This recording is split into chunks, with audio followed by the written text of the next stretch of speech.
Mister Canuto, immagino ci sia ancora l'adrenalina di questa partita folle.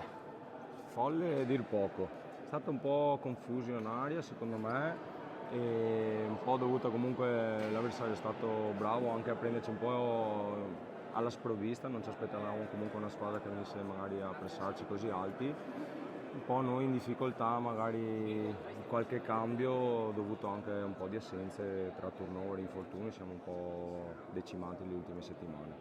Però l'importante è aver portato a casa i 3 punti che fa bene sempre alla classifica. Adesso torniamo in casa tra una settimana e arriva a Rovigo, che partita sarà?